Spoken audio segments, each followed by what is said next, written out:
Imagine being reincarnated in an awakened world, thinking of yourself as the main character, with immense power and a lot of ladies around you. But to your surprise, you are not awakened at all, and in fact, you are the weakest of them all. If this was not enough, you are branded as a traitor by everyone. And if this was not enough, your own friend poisoned you and left you to die as a traitor. As you wait for your death, you wake up once again, and this time, you are in the body of the Demon King, brimming with insane powers, capable of destroying the humanity that betrayed you.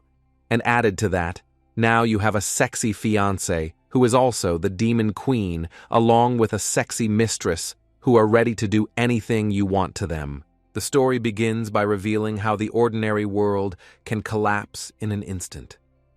One day, a rift appeared in the sky, unleashing monstrous beings from another world, Mostro.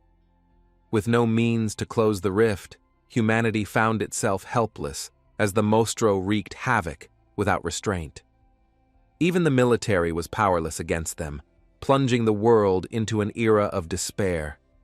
However, just when all hope seemed lost, the awakened ones emerged, individuals with extraordinary abilities who became the last line of defense against these calamities. People hailed them as heroes.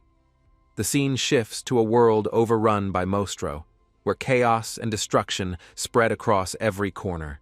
Civilians had no choice but to flee in terror. Among them, a frightened woman sat clutching her baby, desperately hoping for a miracle.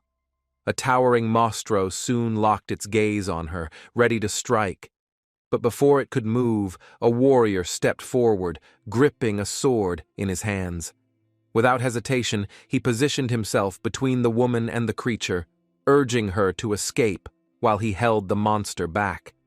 As the battle began, the monstrous being attacked fiercely. The warrior blocked the strike with his sword, giving the woman just enough time to flee with her child. But the Mostro was relentless. Using its powerful wings, it sent the warrior flying backward, slamming him hard against a stone wall. Blood trickled from his mouth as he struggled to regain his focus. Before he could react, the creature lunged toward him, ready to land a fatal blow. Just then, another warrior descended from above, striking with precision. His blade sliced through the creature's neck in a single, decisive motion, ending its rampage instantly. The battlefield remained engulfed in chaos, with many Mostro still present.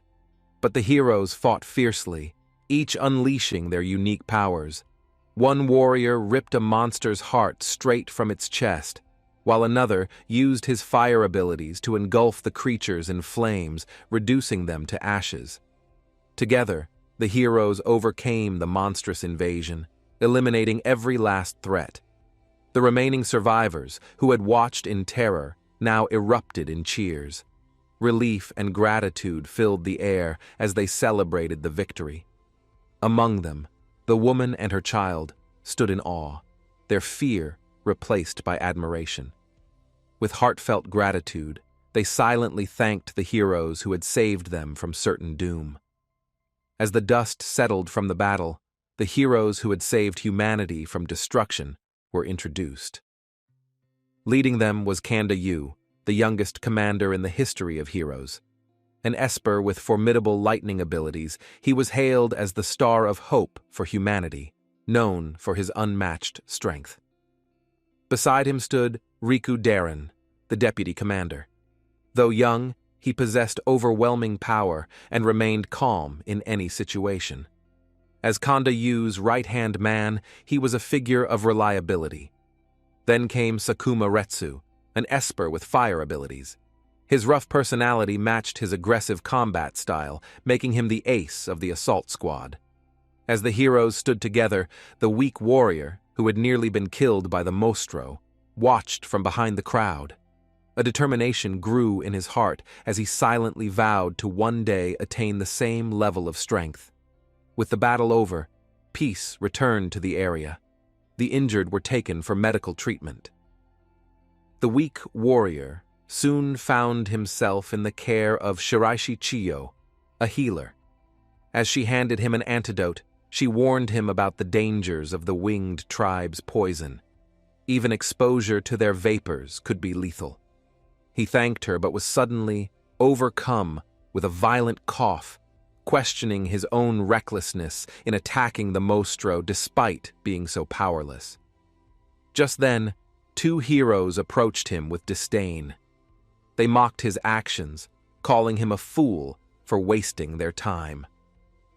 To them, someone as weak as him being considered a hero was nothing short of a disgrace. Retsu, smirking, reminded him of the label he carried, the traitor's son. The insult hit hard, and in anger the weak warrior shot back, insisting that his father was not a traitor. Without hesitation, Retsu struck him with a fierce kick, sending him tumbling to the ground.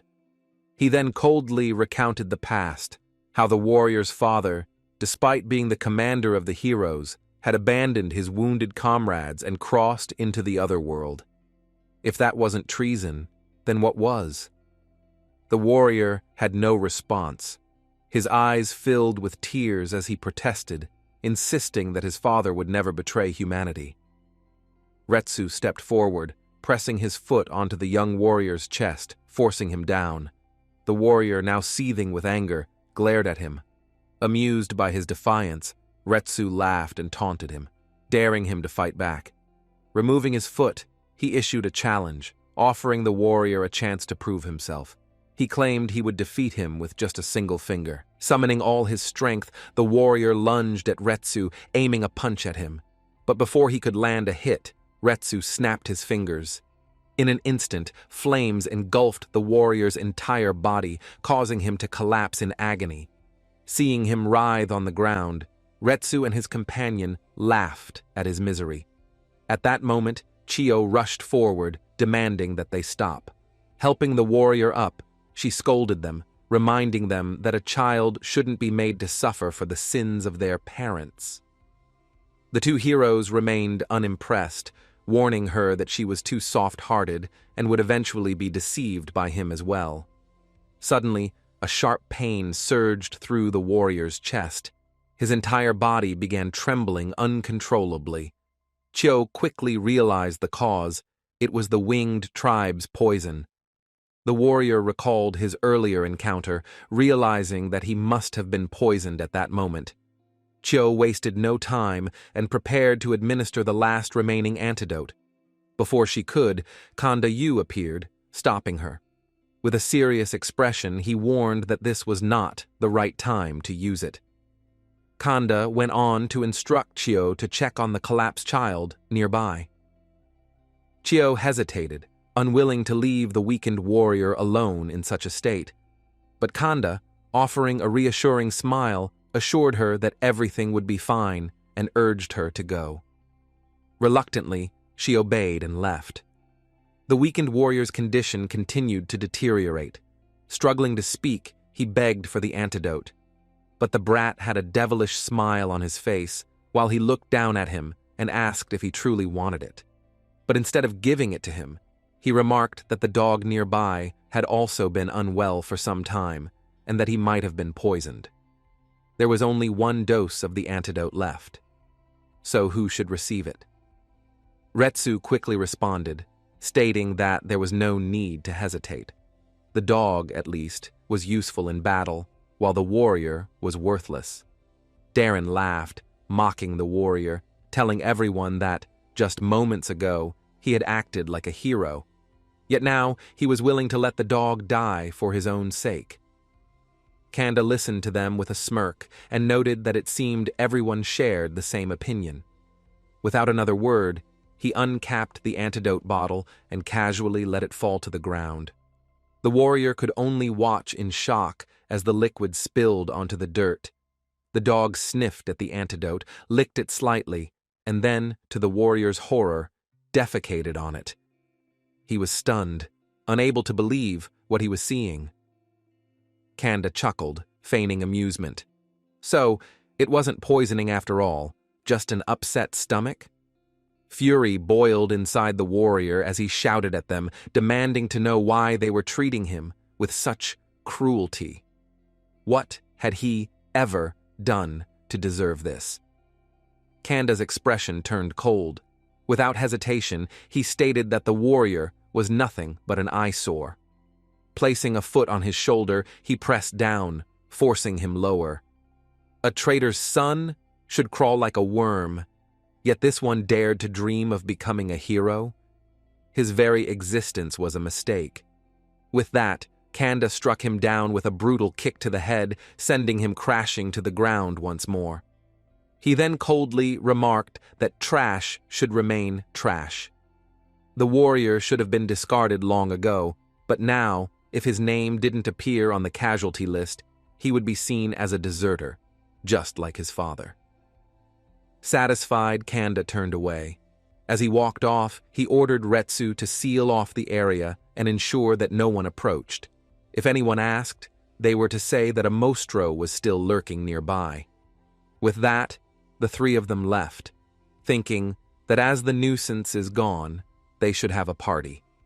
The warrior, bruised and beaten, struggled to rise, but his body refused to obey. Once again, he collapsed, unable to do anything but lie on the cold ground. Lying battered on the ground, the warrior clenched his fists in frustration. He had risked his life to protect the citizens, so why was he being treated like this? As anger and confusion swirled in his mind, a strange presence appeared behind him. A faint red aura shimmered in the air, forming the silhouette of a woman. Turning his head weakly, he struggled to make out the figure, but his vision was too blurry from the poison. His thoughts raced. Was this a surviving Mostro?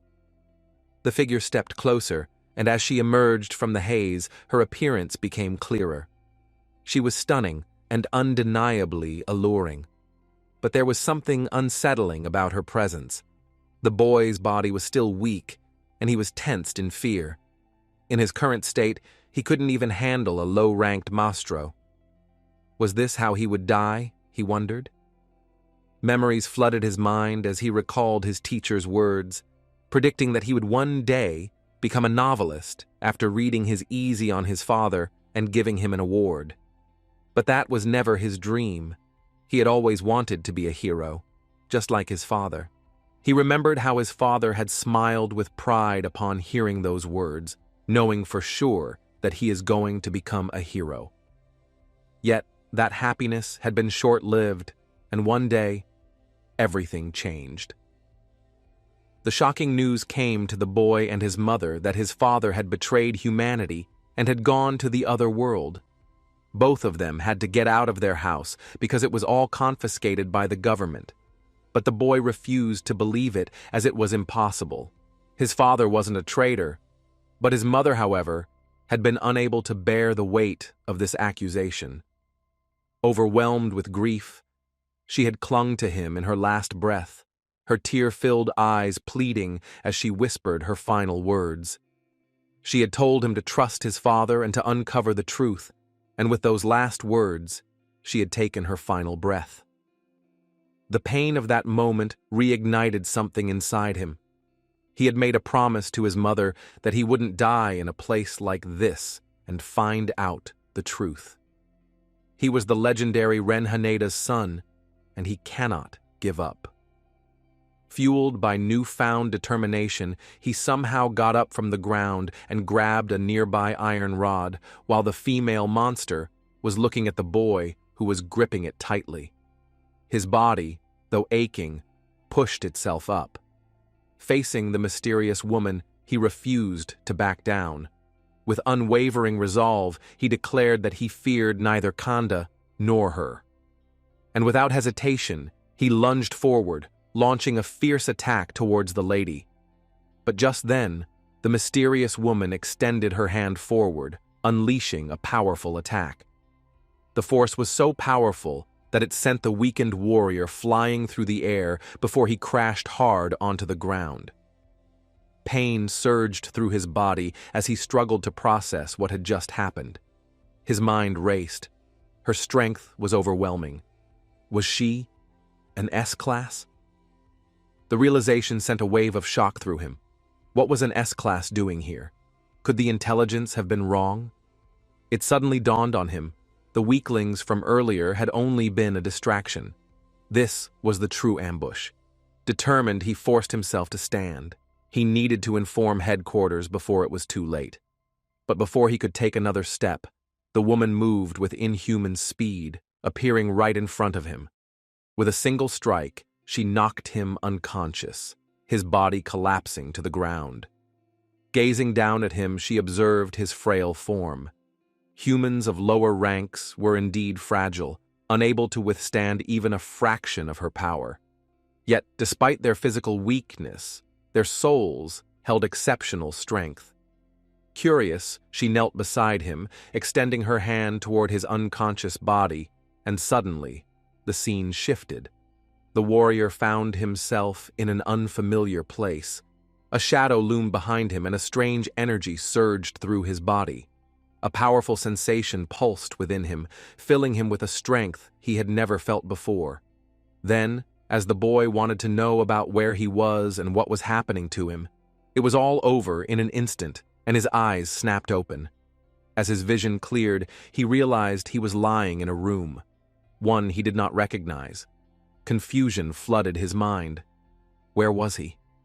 Just moments ago, he had been on the battlefield. Had he survived? What was happening outside? Pushing himself up from the bed, he glanced around, searching for someone, anyone. He had something urgent to do. But before he could call out, his gaze landed on a mirror placed nearby. What he saw left him frozen in shock. His reflection was no longer the same. His body, completely transformed.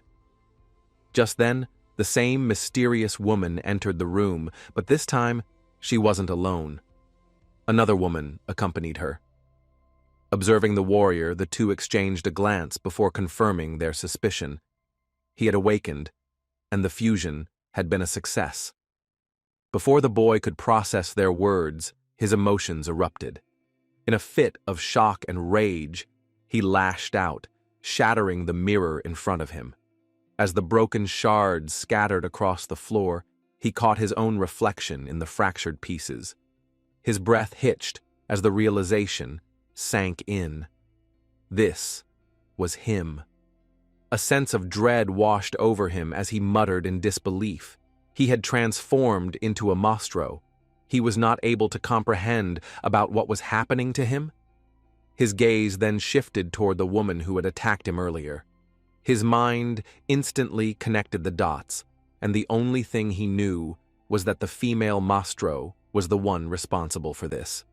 Fueled by anger, he grabbed a weapon and lunged at her, his voice filled with fury as he accused her of turning him into this monstrous form.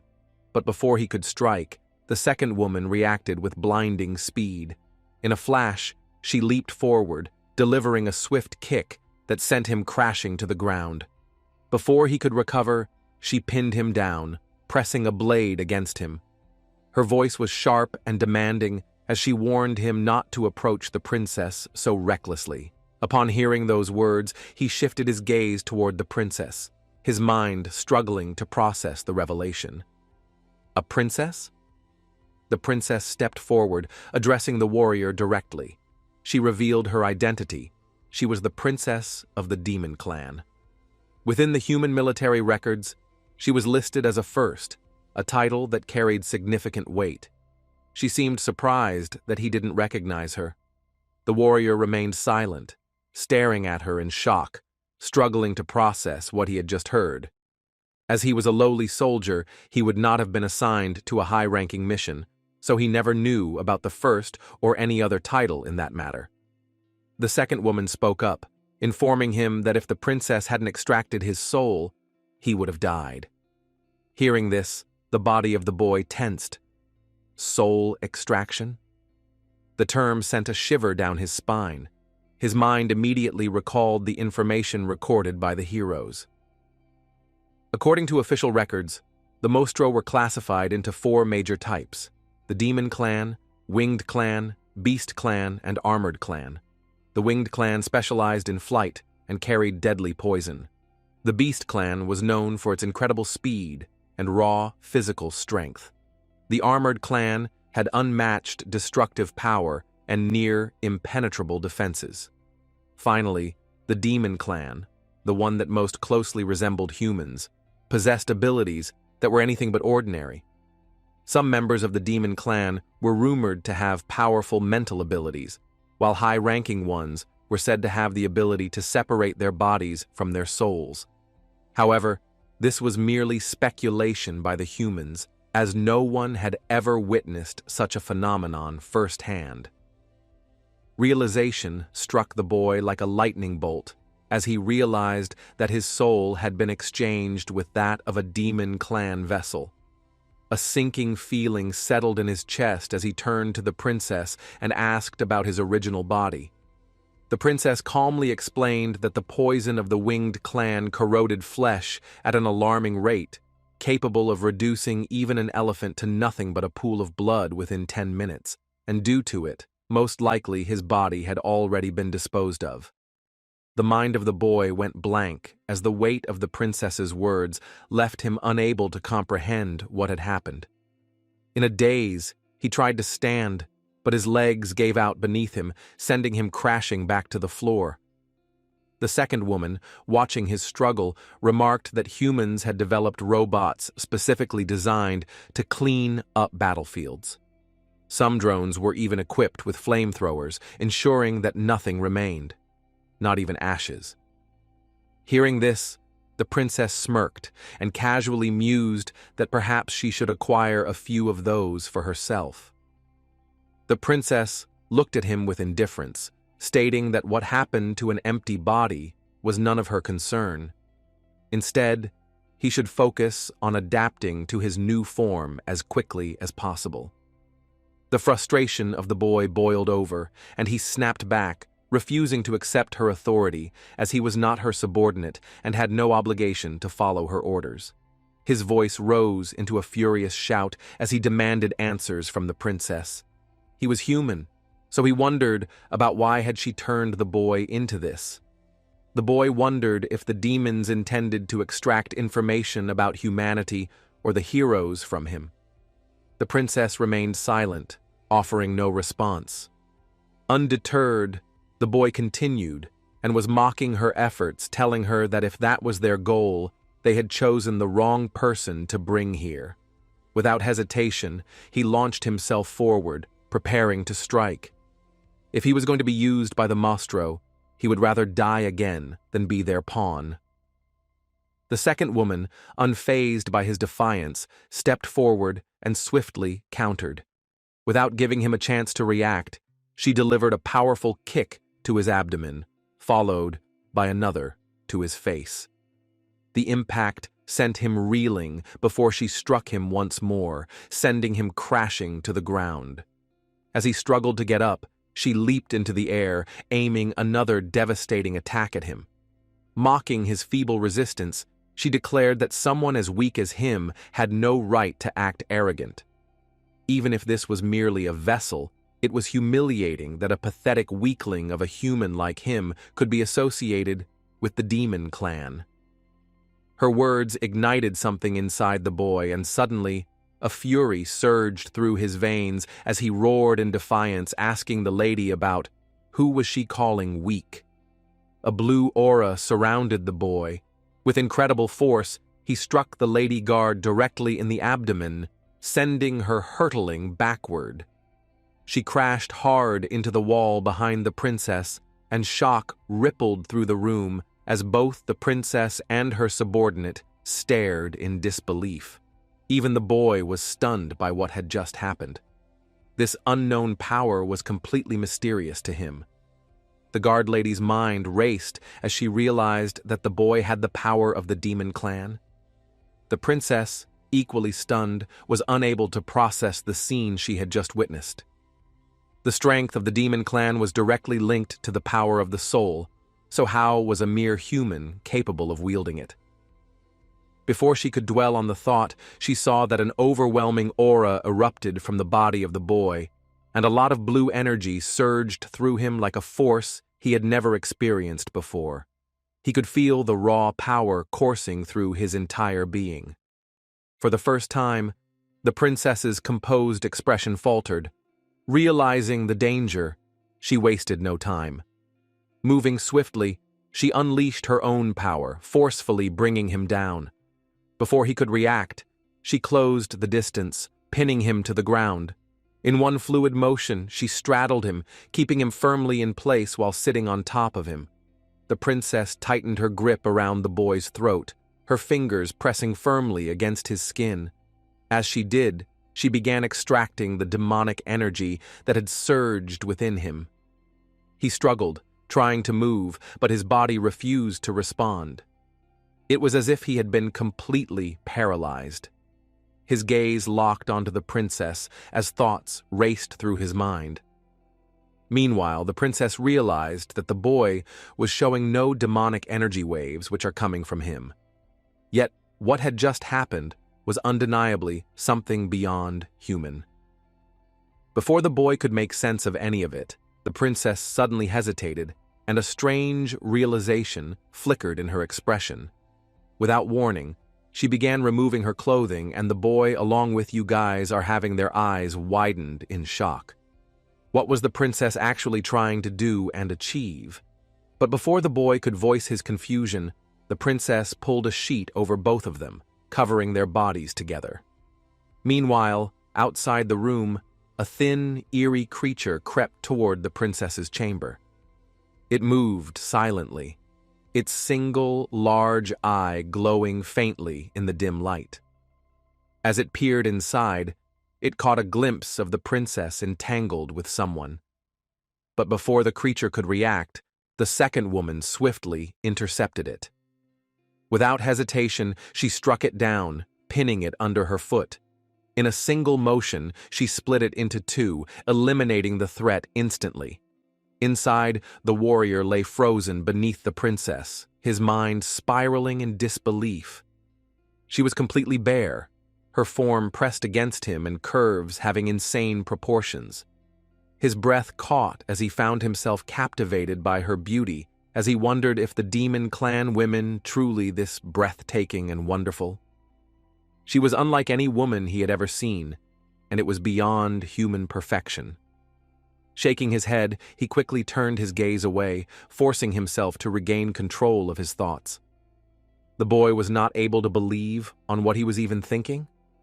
He was a human who killed Mastro, and she was a Mastro to begin with, but he wondered about what exactly she was trying to do. Was this some kind of honeypot trap, or perhaps a new form of torture? Did she intend to drain him completely out of his white juice until nothing remained? Before he could come up with an answer, the princess suddenly leaned forward, bringing her face dangerously close to his. The boy's heart started pounding loudly as he realized what was about to happen.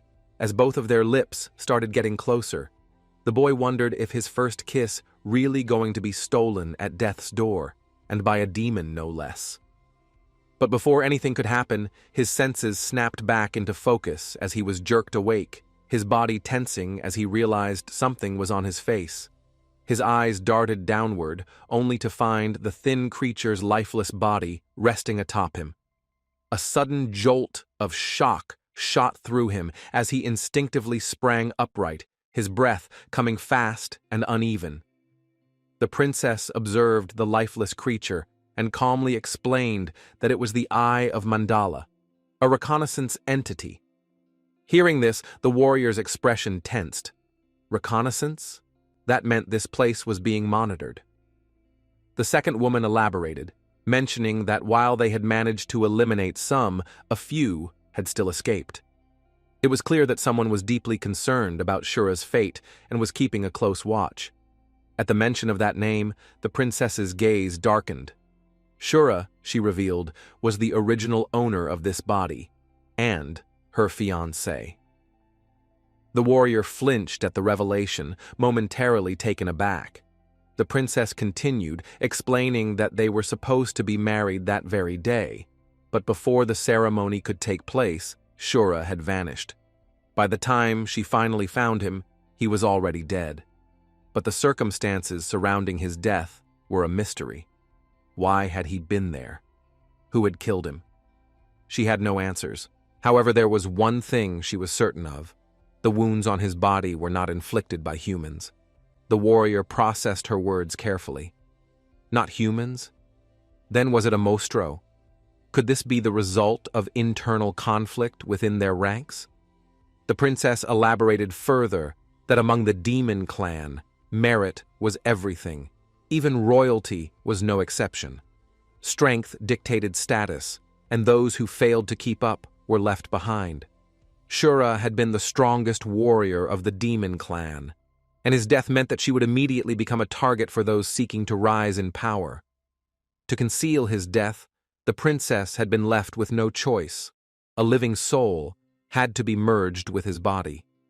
A realization dawned upon the warrior that everything that had happened to him was not for blackmailing the human military.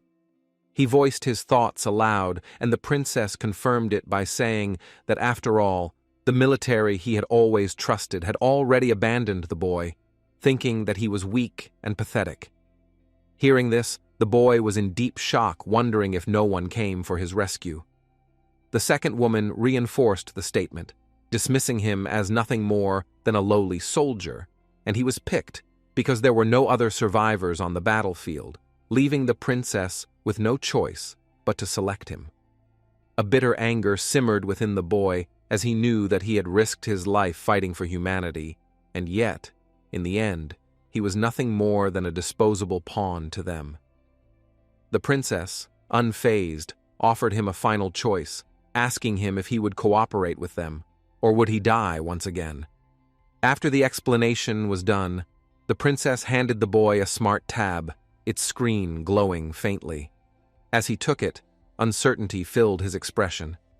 The new Shura questioned its purpose, but before he could receive an answer, a video began playing.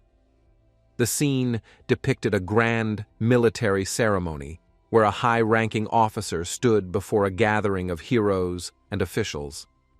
With a commanding presence, he addressed the crowd, announcing their victory over the Mostro. The battle had been won, ensuring the safety of countless civilians and preserving their homes. In recognition of exceptional leadership during the operation, Captain Kanda was being awarded the first-class medal. As the crowd erupted in applause, Kanda stepped forward, his demeanor composed yet proud. The officer presented him with the prestigious award, solidifying his status as a celebrated hero. The two exchanged a firm salute, marking the moment with a sense of honor and duty. Kanda's teammates watched with pride, their expressions filled with admiration for their leader's accomplishments. Amid the celebration, a woman and her young child emerged from the crowd. They were the same civilians that the boy had saved during the battle, but the child already saw the leader and was barely able to contain his excitement as he ran toward Kanda, holding a bouquet of flowers. With eyes full of admiration, he extended the flowers as a token of gratitude, expressing deep appreciation for Kanda's bravery. The boy's excitement spilled over as he declared his own dream, a desire to grow strong and fight against the Mostro by becoming a hero, just like the hero standing before him. The warriors nearby chuckled at his enthusiasm, finding amusement in his determination. Some reminded him that he was still too young and that such responsibilities were meant for adults. The child, visibly frustrated by their words, insisted on his strength, unwilling to accept their dismissal. Laughter rippled through the crowd, but Kanda lifted the child into his arms, addressing everyone with a speech filled with conviction. He acknowledged the trust the people had placed in the heroes, emphasizing that defeating the Mostro and protecting humanity was both a responsibility and an honor. However, he reminded them that choosing this path meant accepting sacrifice. Those who embraced the role of a hero had to engrave that truth into their hearts. He spoke of the reality of war, defining heroes as weapons, shields, and the final line of defense. He made it clear that faltering before the enemy, fearing death, or abandoning those who could not fight were unforgivable acts, equivalent to murder. His voice carried unwavering resolve as he condemned traitors, declaring that betrayal would never be forgiven. His words ignited a surge of passion within the crowd. Voices rose in unison, chanting their agreement with intense fervor. The declaration rang loud. Traitors were disgraceful and would never be forgiven. As the warrior watched the scene unfold on the smart tab's screen, a new notification abruptly interrupted the broadcast. A bounty notice appeared, flashing boldly across the display. The military had declared the boy, who was a former hero, as a fugitive, marking him as a wanted criminal. His breath caught as he stared at the image on the notice. It was his own previous face. A storm of anger and betrayal swelled within him. The very people he had once fought for had not only abandoned him, they had branded him an enemy. The princess regarded him with a cold yet knowing expression. She made it clear. He didn't have to cooperate with them, but if he refused, no one would thank him in the human world too, and his life would forever be branded with the mark of a traitor, and he would die without ever having the chance to set things right. The princess asked him if it wasn't frustrating to be condemned like this, without a way to fight back. Her words struck deep inside the boy. Of course it was frustrating. Heck, it was beyond frustrating. The boy's thoughts spiraled into anger as he wondered about why his family had to suffer for something they never did. Why were the people who spread these lies still living their lives without consequence? He couldn't allow it to end like this, and for that, he would survive no matter what it took, and one day, he would get his revenge. His grip on the smart tab tightened as his gaze burned with rage. Staring at the image of Kanda, he seethed with hatred. Everything Kanda had done to him, he would return it tenfold and make his revenge a satisfying one. With a sudden outburst, he hurled the tab to the ground, shattering it into pieces. The princess observed his reaction with satisfaction before leading him away. They soon arrived at a vast open chamber where a massive black dragon lay in deep slumber before them. The sight of the beast made Shura's pulse quicken. He wondered if the dragon was the demon clan's ride. Before he could fully process it, the dragon's eyes snapped open. With a deafening roar, it bared its fangs at him, radiating raw hostility. Before the situation could escalate, the princess activated her power. A powerful aura surrounded her as she exerted her will, bringing the dragon under her control in an instant. She explained that this beast had once been Shura's companion, and while his body belonged to Shura, the boy was still having a soul of a human, which was why the dragon reacted so violently.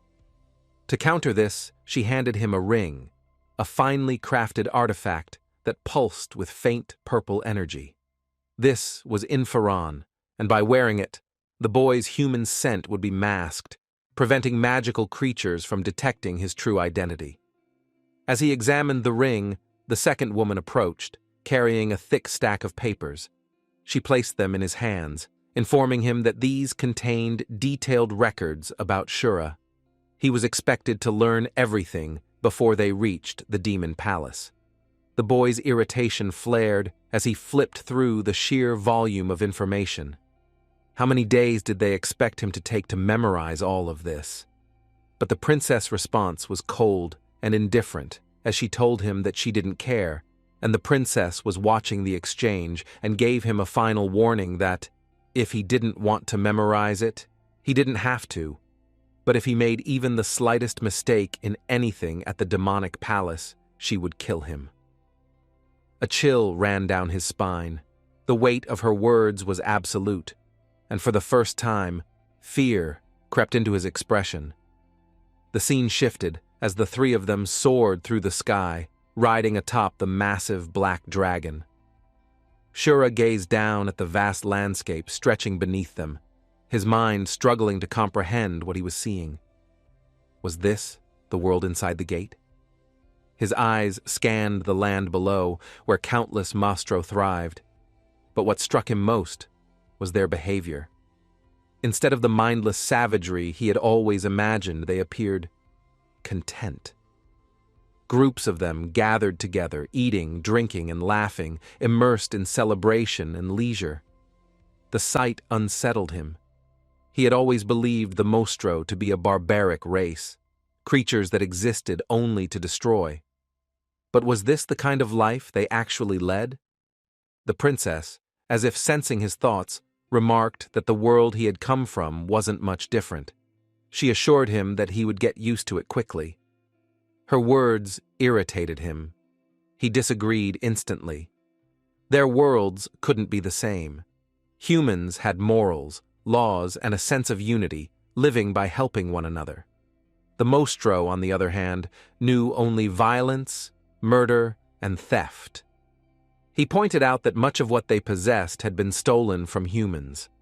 The second woman, unfazed by his argument, dismissed his concerns. To her, these were simply spoils of war, a natural consequence of conflict. If he had a problem with it, he was free to take it back by force. Frustration welled up inside him. In the end, thieves could only justify their actions with the logic of a thief. Before the conversation could continue, the princess's expression shifted slightly, her gaze sharpening as she took notice of something ahead. A massive swarm of insect-like creatures was approaching them at high speed. Shura was tensed at the sight, as their numbers were overwhelming. Without hesitation, the princess activated her power, forming a protective barrier around them. A translucent shield enveloped their surroundings, keeping the creatures at bay. Curiosity and concern mixed in Shura's voice, as he asked what those creatures were and why there were so many of them. The princess identified them as horseflies, creatures born in the abyss. Their bites inflicted a pain that lasted for days, making them one of the more troublesome hazards of this world. To avoid them, the dragon lowered its altitude, steering clear of the swarm. As they distanced themselves from the insects, an even more unpleasant sensation crept in. A thick, revolting stench filled the air. Shura recoiled at the overwhelming odor, his stomach twisting in discomfort. The princess calmly explained that it was miasma.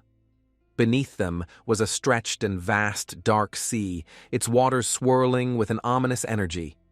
Unlike any ocean he had ever seen, this one pulsed with dark energy, its very presence radiating an eerie, unnatural force. Within its depths, countless ferocious creatures lurked. Vicious, monstrous fish swam through the blackened waters, endlessly tearing into one another, locked in an eternal cycle of predator and prey. Shura's eyes widened as he took in the sight, unable to hide his shock. The princess, noticing his reaction, explained the harsh reality of their world. She referred to this place as the Abyss, a region where the sea of the underworld met this world. The laws he spoke of, the human concepts of morality and order, held no meaning here. Instead, they followed a single rule: the strong devour the weak. The very waters of the abyss were toxic, brimming with lethal energy that poisoned both the air and the land. There was no room for the weak here. Even survival itself was a privilege granted only to those who possessed the strength to claim it. She further revealed that, unlike humans, who could plow fields, cultivate crops, or raise livestock, the demon clan lacked the resources for such luxuries. They had no choice but to steal. Life belonged to the strong, and death was the fate of the weak. This was the only law that governed the demon clan. Her words lingered in his mind, stirring buried memories. Long ago, humanity had attempted to invade the other world, but each attempt had ended in disaster. Every soldier who ventured beyond the gate perished from poisoning. No one had ever understood the cause, but now Shura wondered if this toxic sea was the reason behind it. His gaze flickered toward the princess as he realized that, if he was going to escape, now was the perfect chance. His mind raced with possibilities, but as quickly as the thought came, he dismissed it. He didn't have enough information. It was too dangerous to act recklessly. Even if he returned now, there was no guarantee anyone would believe him. The military would never accept his words, and worst of all, if Kanda got to him first, he would be killed again. Lost in thought, he barely noticed the princess observing him closely. Her piercing gaze settled on him as she questioned about what was on his mind. Forcing himself to remain composed, he quickly brushed off her concerns, claiming it was nothing. The princess didn't press further. Instead, she shifted her focus ahead, announcing that they were approaching the center of the abyss. She warned the boy to hold on tightly. With that, the dragon surged forward, its speed increasing as they descended deeper into the unknown. As the dragon surged forward at an incredible speed, a deep sense of fear took hold of Shura. The sheer velocity of their descent made his stomach churn, and despite his best efforts, he couldn't contain his panic. A terrified scream ripped from his throat as the ground rushed toward them. The landing was sudden and forceful. As soon as the dragon touched the ground, his body was flung forward, sending him crashing onto the hard earth. The impact left him disoriented. His vision blurred, and a wave of nausea overtook him. His body trembled as he struggled to process his surroundings. Unable to hold it back, he began vomiting, his dizziness worsening. His mind drifted into incoherent thoughts as he turned toward the princess, his vision still hazy. In his dazed state, he mistook her for his grandmother, mumbling nonsense as if she had come to take him home. The moment was short-lived, as a sharp slap struck his face, snapping him back to reality. The force of the hit sent him sprawling across the ground. Blinking rapidly, he finally regained enough clarity to take in his surroundings. Before him stood the demon clan's palace, a massive, ominous structure that radiated an overwhelming aura of power. The presence of several other dragons around the area made it clear that this was no ordinary place. The princess observed the scene and remarked that it seemed the other demon generals had arrived. The lady guard, standing beside her, confirmed her suspicion. She explained that the 3 demon generals were highly ambitious, each possessing enough strength to challenge the princess for the throne. It was likely that they were the ones who had released Mandala's eye, keeping a close watch on the situation. Shifting her attention, the princess turned to Shura, asking whether he had studied the documents she had given him earlier. He remained silent, his eyes darting around as if searching for an escape. His hesitation did not go unnoticed. Annoyance flared in the lady guard's eyes as she raised her voice, demanding an answer. Had he seriously not memorized the information? Without waiting for a response, she unsheathed her knife, her voice filled with cold warning that deceiving the Demon King was a grave crime. If he showed even the slightest weakness, failing to protect the princess, she would personally kill him first. His frustration finally boiled over. Glaring at her, he snapped back, reminding her that they were supposed to be allies. If she had so little trust in him, she should just kill him now and be done with it. The princess, however, simply observed the exchange before calmly advising him to be careful. A flicker of embarrassment crossed his face. Straightening himself, he took a deep breath and finally spoke. They didn't know this, but within the military, he had been regarded as the strongest strategist, despite lacking any special abilities. His role had always been to analyze enemies as quickly as possible, identifying their weaknesses and turning the tide of battle. To him, learning the traits of the Mastro was effortless. He had already memorized all the information about the demon clan. With a confident grin, he strode forward, assuring them to leave everything to him. Just as he spoke, the massive gates of the palace swung open. Inside, countless demons stood waiting. Every single one of them was staring at him. A wave of unease settled over him as he felt the weight of their piercing gazes. Despite his earlier confidence, A nervous tension crept into his body. The princess took the lead, signaling for them to move forward. Without hesitation, the three of them began walking through the grand entrance of the demon clan's palace.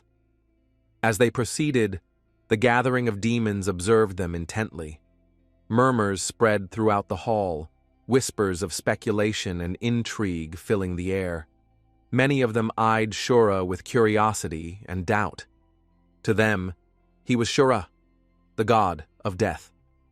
However, his appearance seemed too ordinary.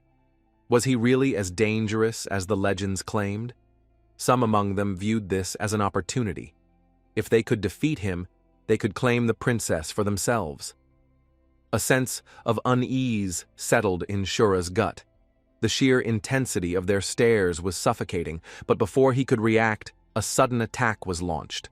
One of the demons leaped forward at incredible speed, aiming directly at them. The lady guard instantly moved to intercept, stepping in front to shield them. However, the attacker overpowered her, sending her flying to the side with a forceful strike. Before the situation could escalate further, the princess swiftly intervened. Channeling her power, she forced the attacker back. With lightning-fast reflexes, she cracked her whip, delivering multiple devastating blows. The sheer force of her attack sent the aggressor retreating, leaving him momentarily stunned. Her voice carried an unmistakable authority as she demanded to know his intentions. As the dust settled, the identity of the attacker was revealed. His name was Marin, and rather than showing remorse, he remained completely unfazed. Casually brushing himself off, he made light of the situation, claiming that he was merely stretching his body since his back had been hurting. Another voice soon joined the conversation. A female demon named Mami stepped forward, commenting in a teasing tone. She hinted that since the princess was newly married, she must be preoccupied with many responsibilities. However, before the princess could respond, yet another demon spoke. This time, it was Mari, whose demeanor was far colder and more calculated. Unlike the others, his focus was entirely on Shura.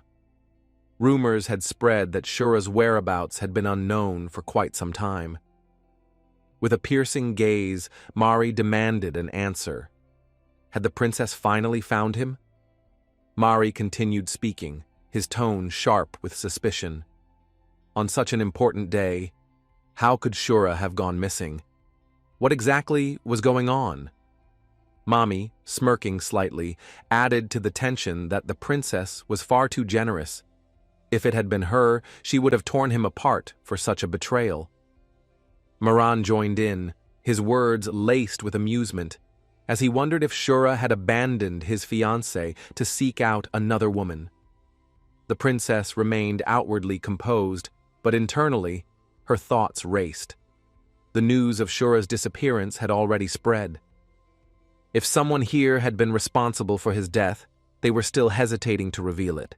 That meant they weren't certain that he was truly gone. They were probing, waiting for confirmation before making a move. Meanwhile, murmurs spread through the gathered demons. Many openly declared that the princess should forget about such an unfaithful man and marry them instead. The atmosphere grew more intense as Maran suddenly issued a challenge. He declared a duel, setting the terms clearly.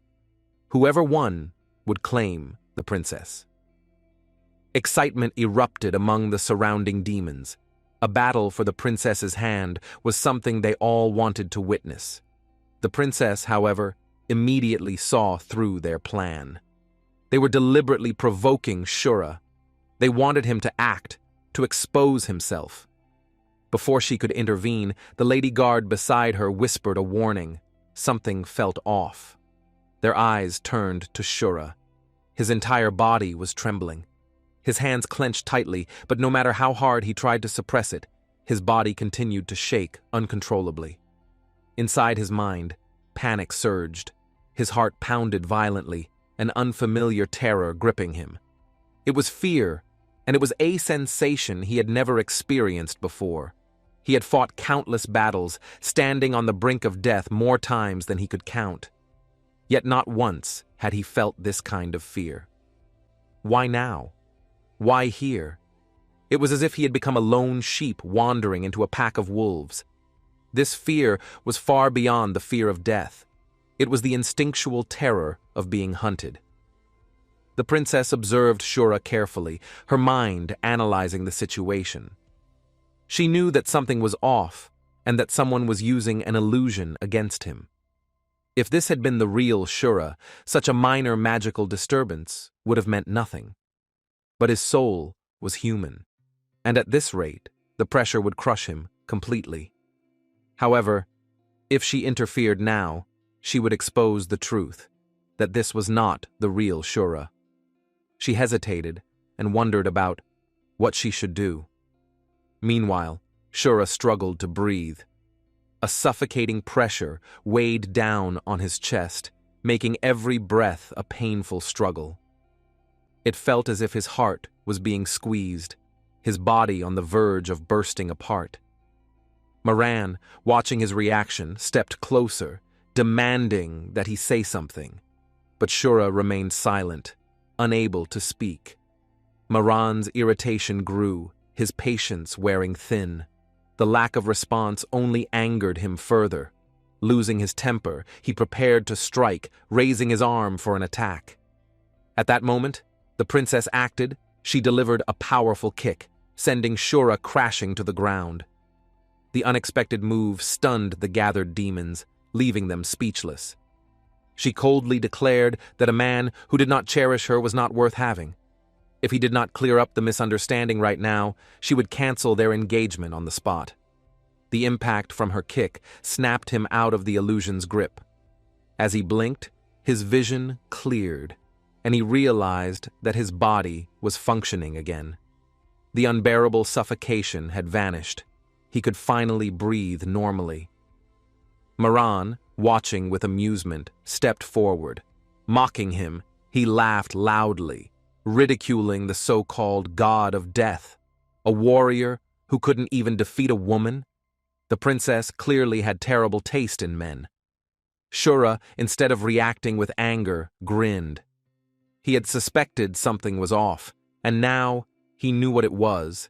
It was Marin's mouth. Marin's laughter faltered, his expression darkening as rage boiled within him. Then, without warning, Shura struck the demon. With deadly precision, he drove his fist directly into Moran's groin. A crushing blow to his small eggs, a devastating and merciless strike. As Moran collapsed in agony, Shura's voice rang out, filled with mocking defiance. He dared to insult his woman? The entire hall fell silent for a moment, and no one reacted. Then, the princess and the lady guard stared in shock, unable to believe what they had just witnessed. Even Mommy, watching the scene unfold, burst into laughter. With a smirk, she admitted that she was glad she wasn't a man, because just witnessing the attack was painful enough. Mari, also laughing, commented on Shura's brutality, thinking that the god of death was indeed terrifying. Meanwhile, Marin lay on the ground, his body trembling from the sheer agony. The surrounding demons muttered among themselves. With a single attack, he had completely subdued one of the demon generals. Some silently thanked their luck, as they were glad they hadn't picked a fight with him.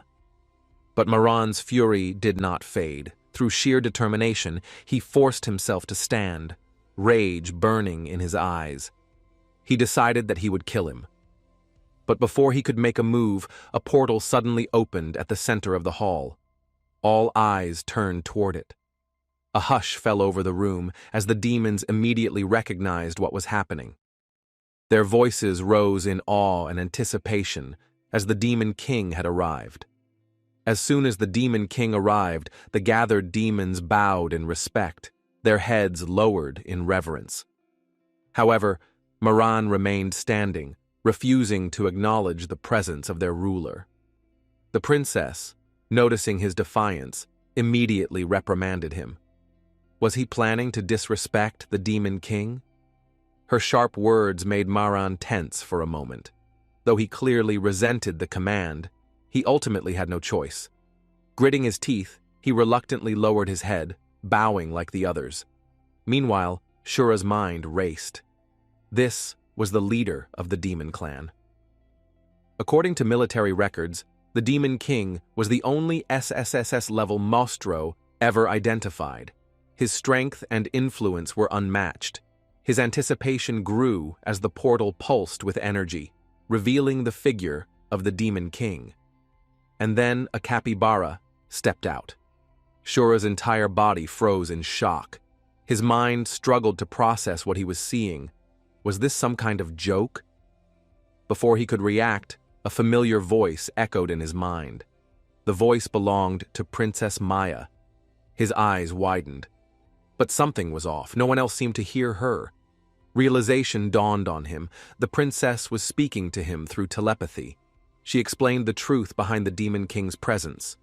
The Demon King had grown old and no longer involved himself in active leadership. Instead, he had entrusted all responsibilities to the 4 demon generals. It was rare for him to even appear. Most of the time, he communicated through something else, like the capybara before them. Even the real Shura had never met him in person. For now, Maya warned, Shura needed to stay silent and hidden. As Shura processed this information, the Demon King's voice boomed through the capybara, addressing the gathered demons. He announced that there was an important discussion to be held today. The 4-clan meeting was about to take place. However, this time, a new representative would be chosen to join the council. A wave of excitement spread through the crowd. Many demons saw this as an opportunity, a chance for greater power and influence. But while the others reacted with interest, Shura remained confused. He had no idea what the Demon King was talking about. Sensing his confusion, the princess continued speaking through telepathy, providing him with critical information. The Demon Clan, Winged Clan, Beast Clan, and Armored Clan held a grand meeting every 5 years. During these gatherings, major issues were discussed: conflicts, peace treaties, land divisions, and other matters that shaped the fate of their world. Each clan's most authoritative figures attended, ensuring that their people's interests were represented. Until now, the Demon King himself had always participated. But this time, someone new would be chosen. A realization hit Shura like a bolt of lightning. Whoever was selected as the new representative had the potential to one day ascend to the throne, to become the next Demon King.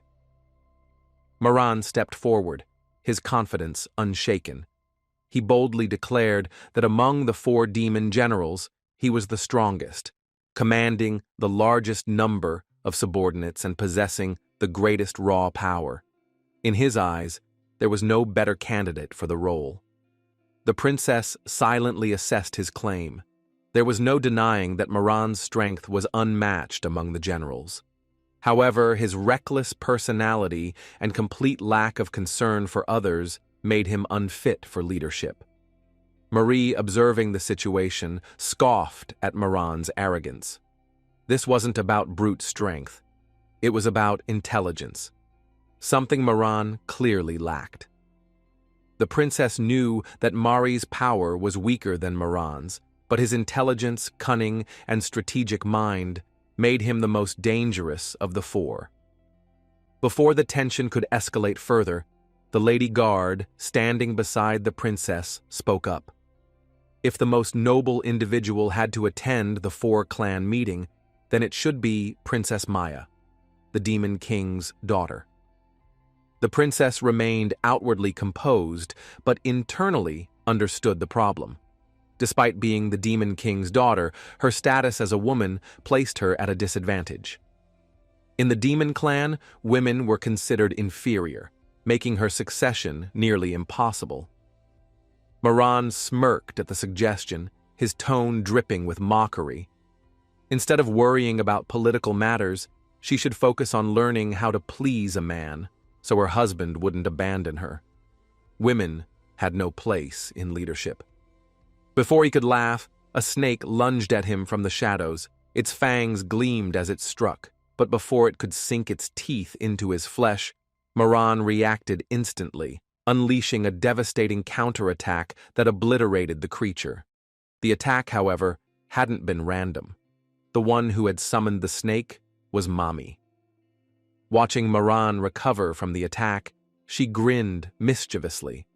With a teasing tone, she reminded him that underestimating women could be fatal, because if a woman were to kill him, it would be even more humiliating. The princess observed Mommy carefully.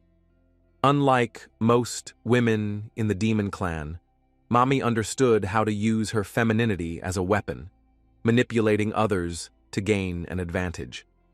Her presence alone commanded attention, and those gathered in the hall couldn't take their eyes off her. Maran turned toward her, his fury barely contained. Did she intend to fight him? Mommy, feigning innocence, dismissed the idea. She had no intention of engaging in battle. She simply believed that Maran was already injured, and if he continued pushing himself, he might lose his strength as a man altogether. The thinly veiled mockery sent a fresh wave of rage through Maran. Before he could retaliate, Mari interjected. To him, it didn't matter whether one was a man or a woman. In the demon clan, power was everything. He would support whoever proved to be the strongest. His words immediately stirred excitement among the gathered demons. For years, it had been assumed that the next representative would be chosen from the 4 demon generals. But now, things had changed. A new possibility had emerged. Anyone strong enough could become the demon clan's representative. Fueled by ambition, the gathered demons turned on Maran, seeing him as their first obstacle. Without hesitation, they launched an all-out attack. Maran, despite his injuries, stood his ground, engaging each opponent one by one. Meanwhile, Shura carefully observed Mari's expression. Mari had skillfully manipulated the situation, turning Maran into a common enemy. This was expected from someone as calculating as him. Mari, too, was analyzing the battlefield. His strategy was clear. Once Maran and Mommy had weakened themselves, he would strike all at once, ensuring his victory. Shura recognized the tactic immediately. This was a classic example of waiting to reap the benefits. In interspecies negotiations, strength was the ultimate trump card. But the demon clan was too focused on infighting, failing to realize that it would only lead to their own destruction. As the battle continued, Mommy suddenly made her move.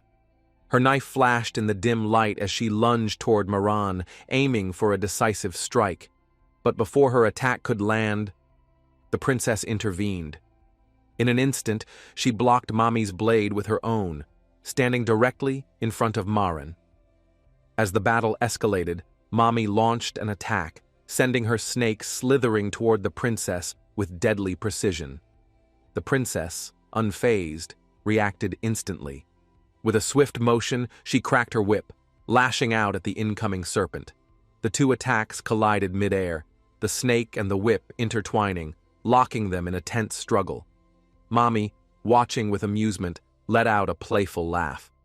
Feigning innocence, she questioned the princess's decision. She had been protecting her, so why was the princess turning against her?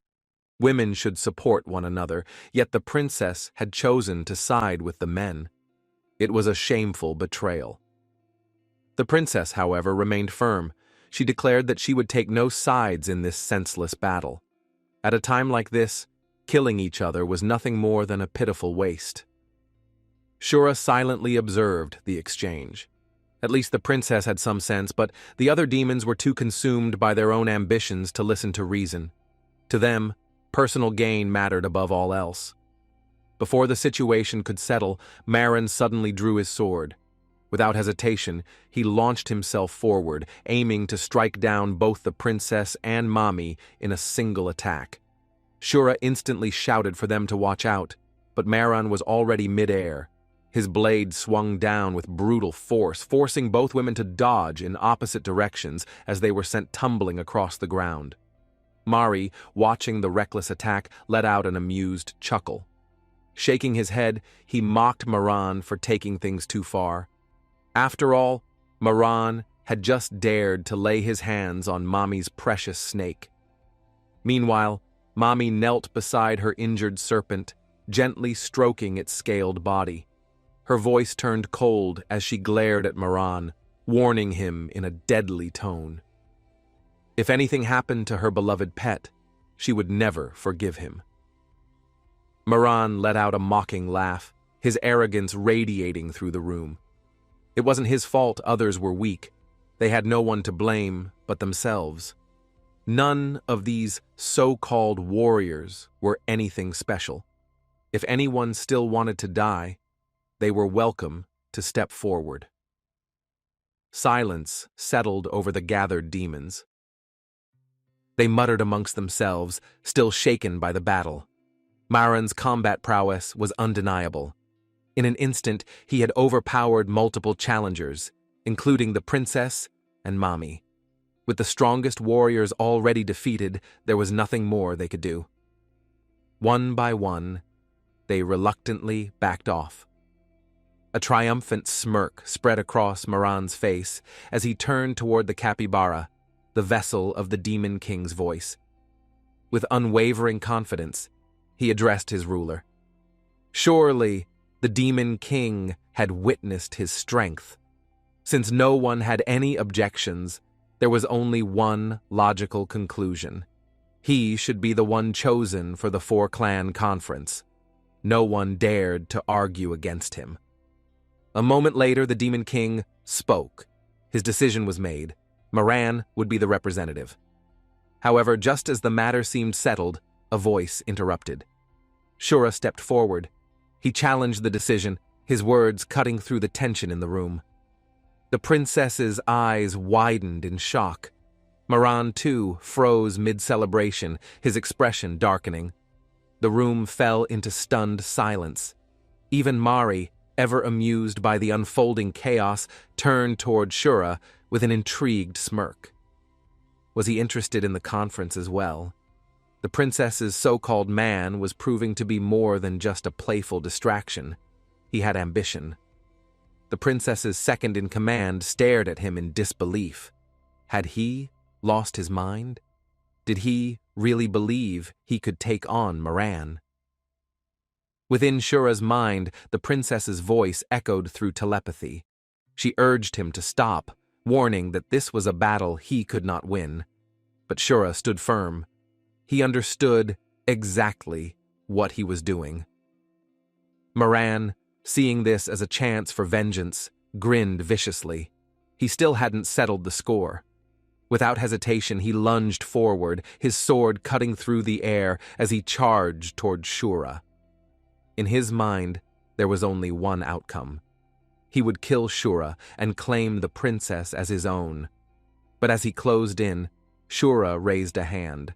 With a calm voice, he declared, he wasn't going to fight. Maran's fury exploded. His rage burned hotter than before. But before he could strike, Shura leaned in and whispered something into his ear. The moment the words left his lips, Maran's expression shifted instantly.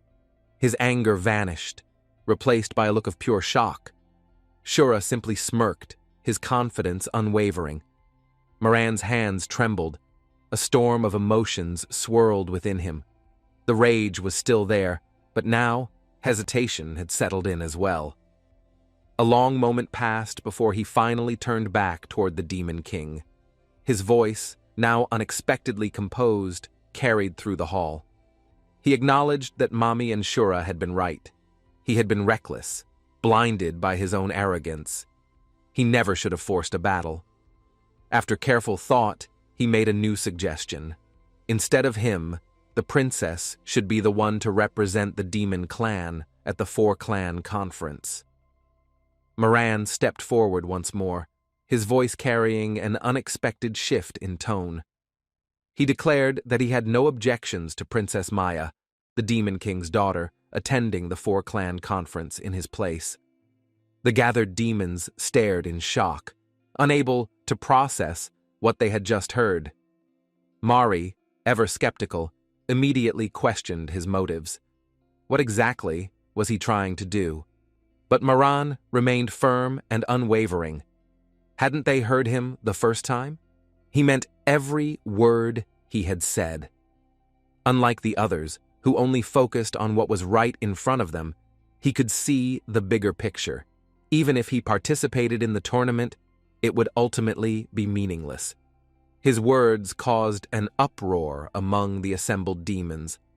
Many voiced their concerns, arguing that after suffering so many injuries, their tribe would be mocked by the other three clans.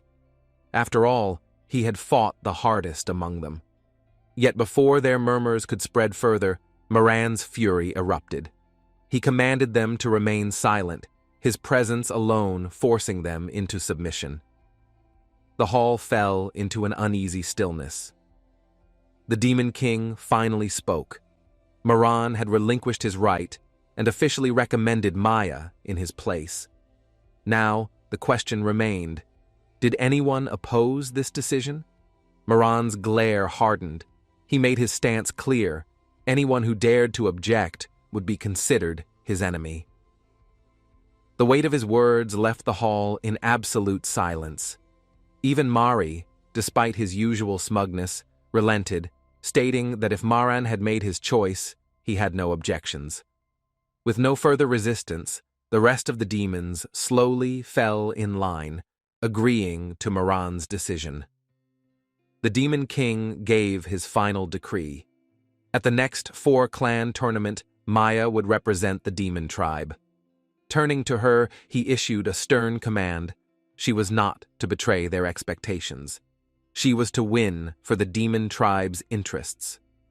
Maya bowed in acknowledgement, accepting her duty without hesitation. With that, the meeting came to an end. The assembled demons began to disperse, leaving one by one. Moran, too, prepared to depart, mounting his dragon to take his leave. However, before he left, he cast one final glare toward Shura. His burning rage was evident, yet he held his tongue, choosing instead to leave without a word. As soon as Moran departed, the princess's second-in-command immediately turned to Shura, suspicion evident in her eyes. She demanded to know what he had done earlier. Shura, offering a casual smile, insisted that he had done nothing at all. But the woman was not convinced. She pressed further, reminding him that Moran was not someone who could be reasoned with.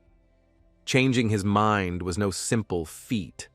Frustration creeping into her voice, she finally snapped, "Just answer the question." Shura hesitated for a moment, his gaze briefly shifting toward the princess before looking away, clearly embarrassed. Finally, he admitted that he hadn't done anything particularly significant. A flashback revealed what had actually transpired.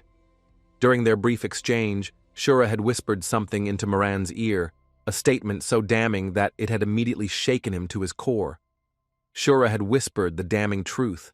If it became known that Moran had been selling Beast Tribe infants to the Wing Tribe for poison resistance experiments, his survival would be impossible. Moran had been instantly paralyzed with shock, the weight of the accusation leaving him speechless. Now, upon hearing this revelation, the princess's second-in-command's expression darkened. Moran had been selling Beast Tribe infants? Was that really true? The princess, too, was taken aback, so that was why Moran had given up his claim. But she had never even heard of such a thing before. Where exactly had Shura obtained this information? His response came with absolute confidence. He reminded them that his brain was his strongest asset. Within the military archives, high-level classified documents existed detailing critical information on the Mostro, files that only the upper echelons had access to.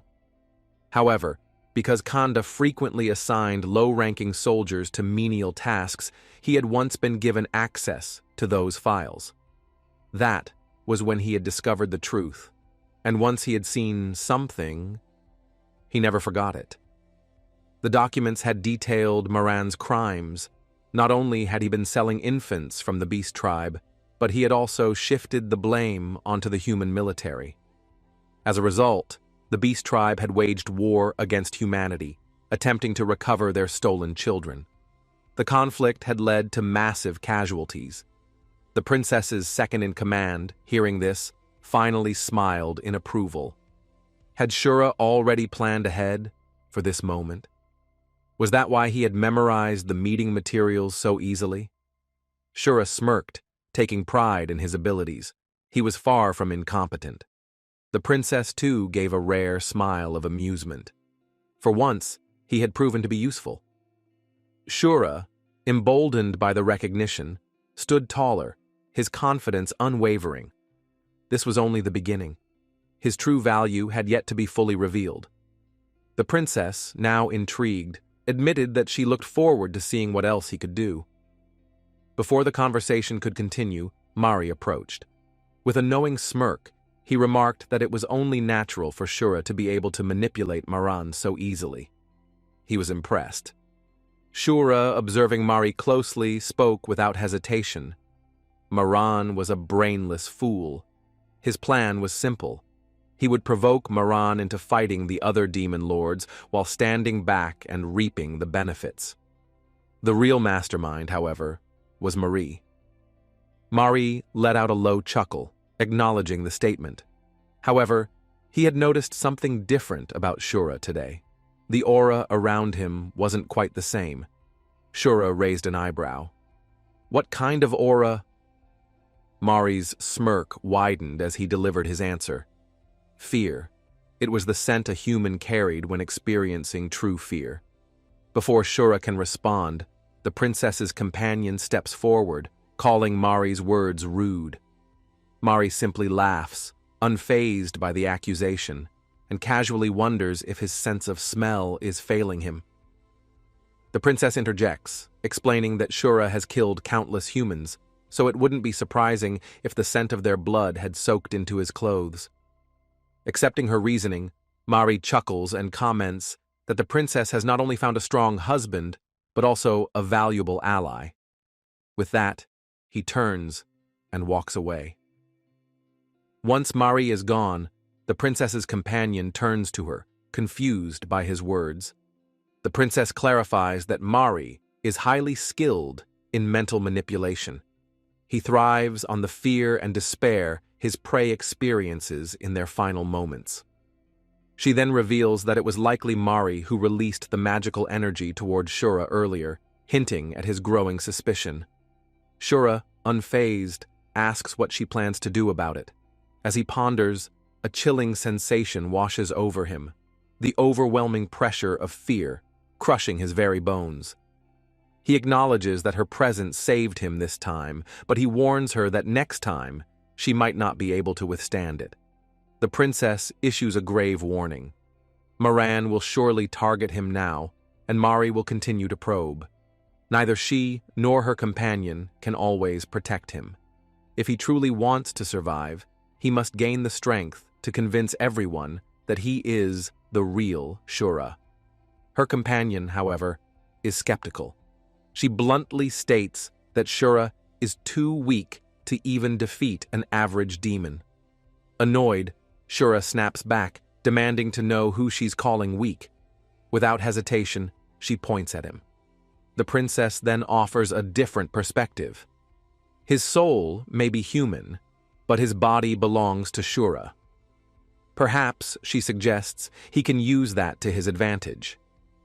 Then the three of them arrive at a new location, prompting Shura to ask where they are.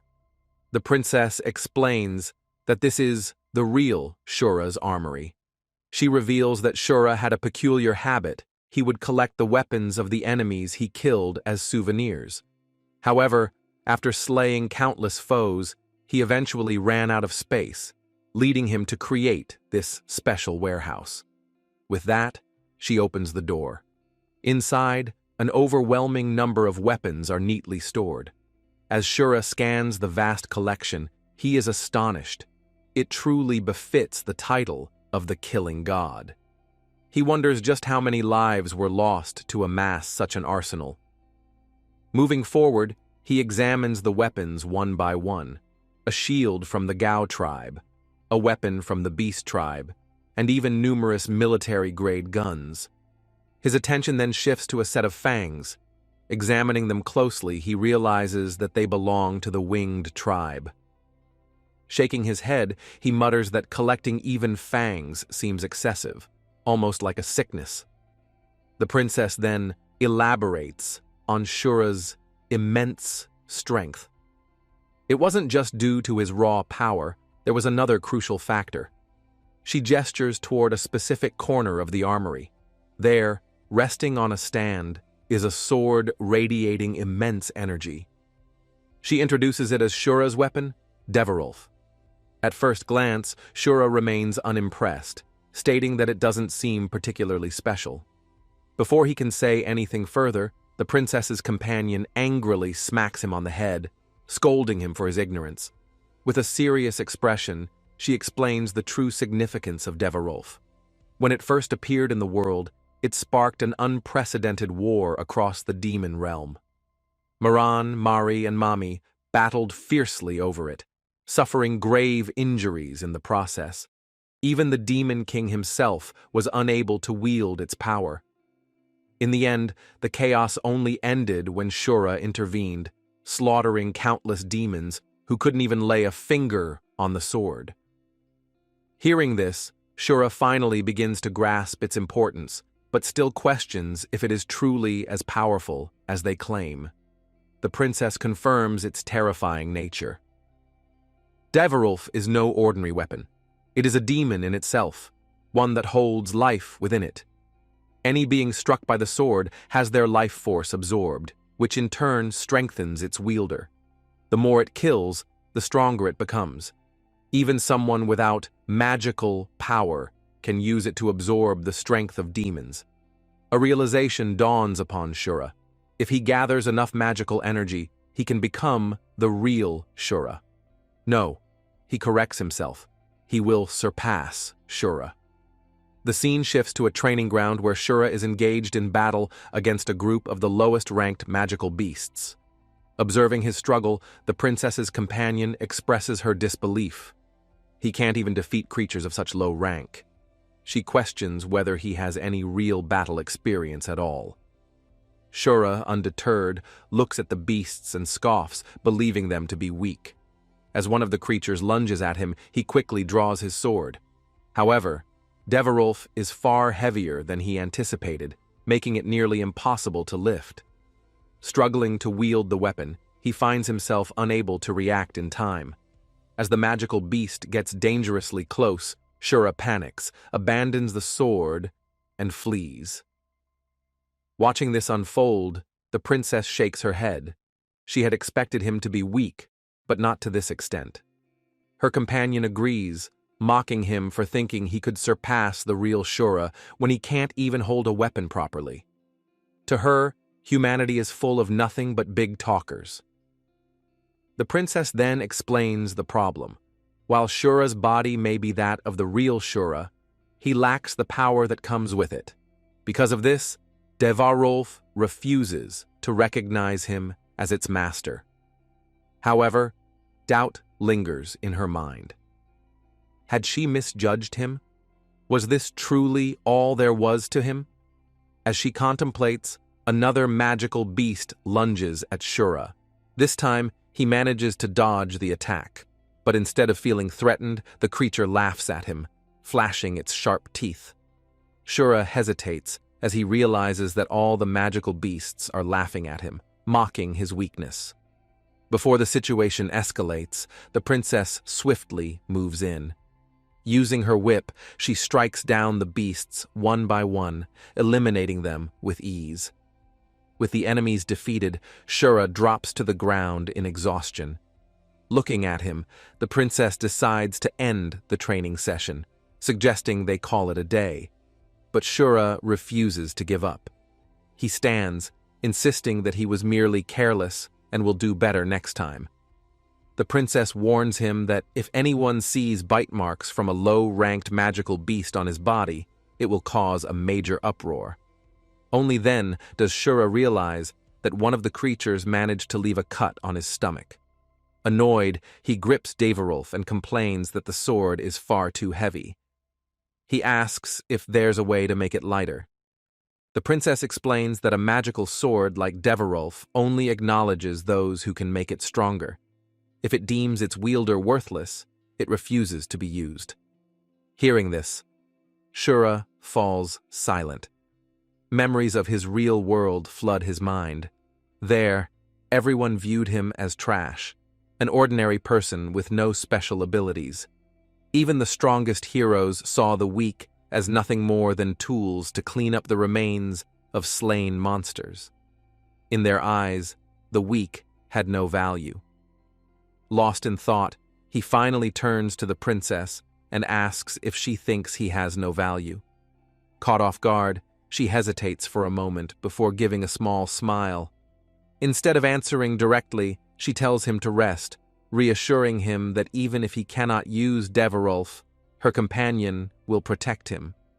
Shura's expression darkens. Furious, he yells, refusing to be protected by a woman. Without another word, he charges toward the magical beasts.